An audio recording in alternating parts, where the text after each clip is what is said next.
All right, welcome to the Week 6 BKS show. Alongside Louis Patesh and Joe Sutton, I'm Jeffrey.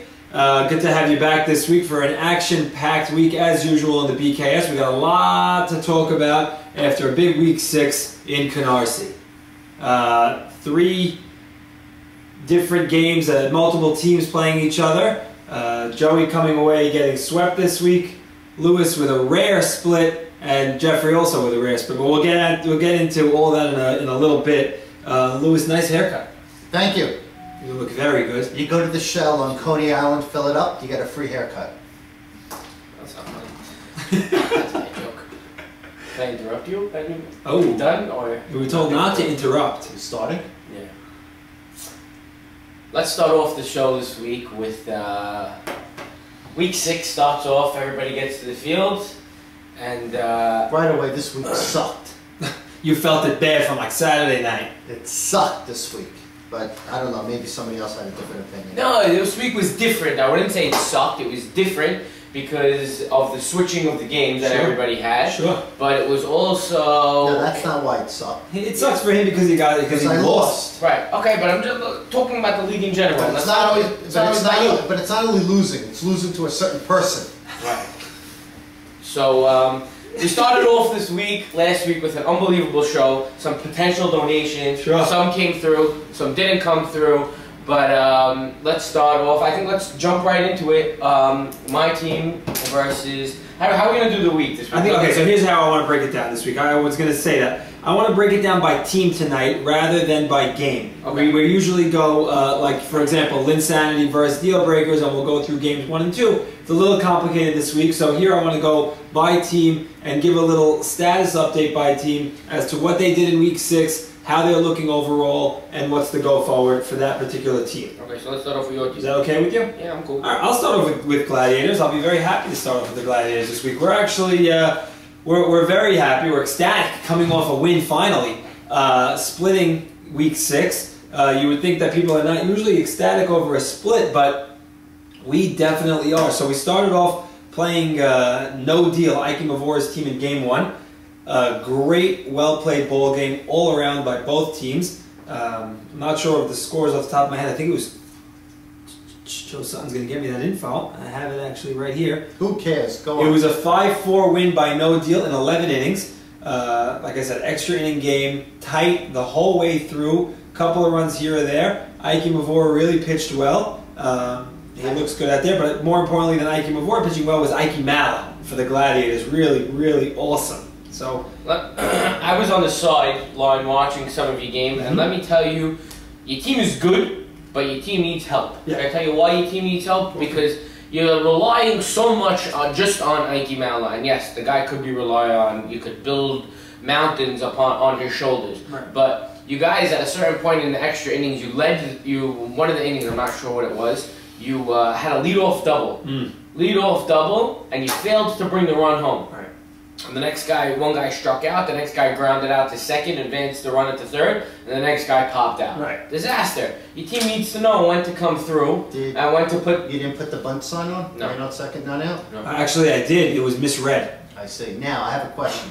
Mr. Mallow, is he going to be ready for the playoffs? What playoffs? They're barely in it. No, we're in the season ended today. We're in the playoffs. Your playoff starts now. Our playoffs started in Week 6, Game 2 against A.B. Cohen, which we'll get to in a minute. But is he ready for the playoffs? Is he Ike Mallow form? So I went up to Chucky before Game 1, who warmed Ike Mallow up, and I said, "Chuck, how does he look?"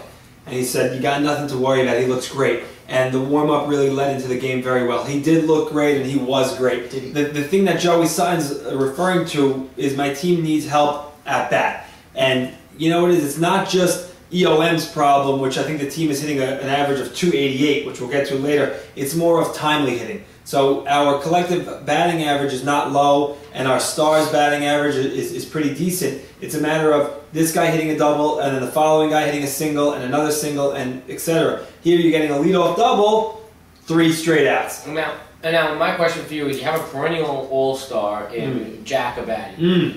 Guy can field, guy can hit, but and everybody knows that the guy is maybe the best outfielder in the league. center fielder in the league. Is there a question in this? No. Yeah, here comes the question. Why is he not hitting the ball? Why is he not producing so much? I know he has 3 home runs, but I don't even see him in the top 10. Right. I see Nate Chira hitting better than him for Gladiators. His dad, Chucky Abadi, is hitting better than him. I mean, Chucky Abadi can't be hitting better, have a better batting average than Jack Abadi. I don't actually think that works. All right, well, it's funny that you mentioned it. You actually have a few guys that are hitting better in terms of average than Jack Abadi. But I got to give credit. Jack Abadi is hitting the ball very, very hard. Yeah, you played against a center fielder on no deal, David Casson, who has a very quick step to the ball. He really read the ball off Jack Abadi's bat 3 times. I think that, I wouldn't call them robs, but really, really good catches by DK out there in center that prevented extra base hits. What's the deal here? Chucky is batting .514. I can't stress. Is that a typo? No. He's got these new contacts. Yeah. He's not giving an answer to patients until after the season. Is that how many infield hits? What? No. That's got to be a typo. It's not a typo. I can't stress enough how well Chucky's been playing this year. Every time he gets up in the situation that he needs to be get a hit, he delivers. And what's going on with the boost man? We'll get to boost man for the game 2 discussion. Let me just give out the number for call-ins. Well, my questions are. I wanted to answer. So we want everybody to call in. You probably forget your question.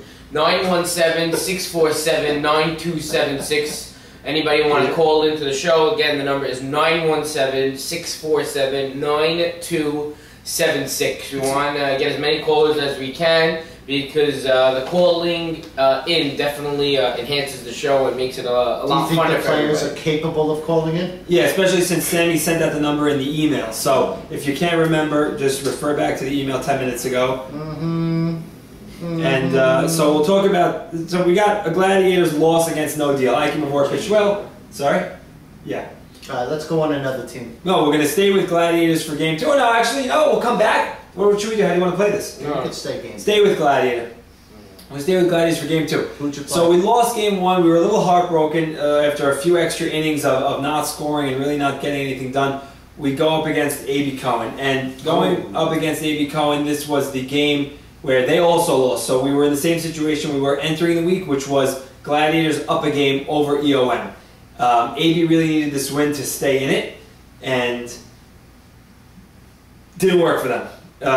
They come into game 2. Jamie Direct leads off in inning 1 with a solo homer. By the way, Jamie, who's playing on a half a leg, so you gotta give him tons of credit. So your breaking news was totally bogus. It wasn't breaking news. Late. It wasn't breaking news. The guy was playing on a half a leg all week. He was in a boot, and he'll tell you himself. The guy played with his heart, not with his legs.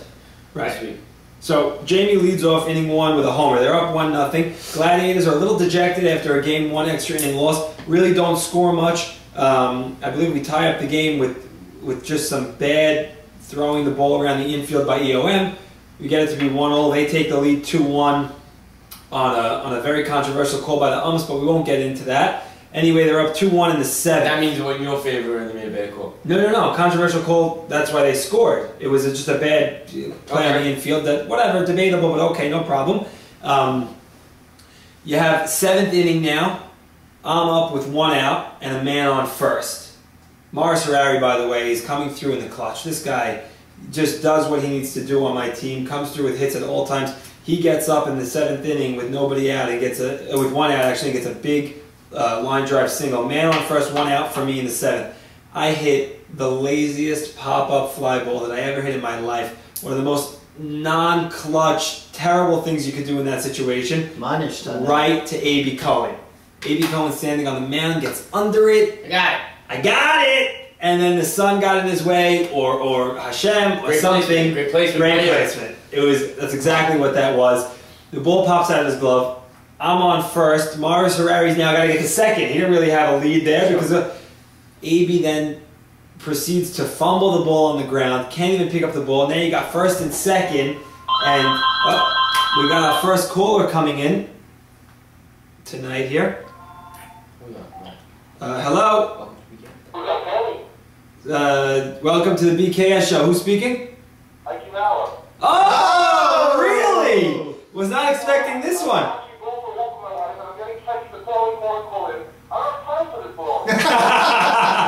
Ike, it's great to have you on the show. You pitched really well this week. Thank you. It's Jeffrey Gindy speaking, by the way. I'm here with Joe Sutton. Joe, and Lewis. Lewis has some questions.